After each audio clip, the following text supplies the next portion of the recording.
অনেক দিন থেকে আমার একটি পাহাড় কেনার শখ, কিন্তু পাহাড়কে বিক্রি করে আমি জানি না।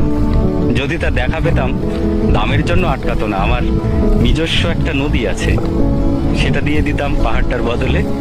কে না জানে পাহাড়ের চাইতে নদীর দামই বেশি। পাহাড় স্থানও, নদী বাহমান, তবু আমি নদীর বদলে পাহাড়টাই কিনতাম, কারণ আমি ঠকতে চাই। নদীটাও অবশ্য কিনেছিলাম একটা দ্বীপের বিনিময়ে। ছেলেবেলায় আমার বেশ ছোট্টখাটো ছিমছাম একটা দ্বীপ ছিল, সেখানে অসংখ্য প্রজাপতি। শৈশবে দ্বীপটি ছিল আমার বড় প্রিয়। আমার যৌবনে দ্বীপটি আমার কাছে মাপে ছোট লাগলো।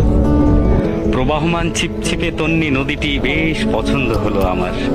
বন্ধুরা বলল, ওইটুকু একটা দ্বীপের বিনিময়ে এত বড় একটা নদী পেয়েছিস, খুব জিতেছিস তো মাইরি। তখন জয়ের আনন্দে আমি বিহ্বল হলাম।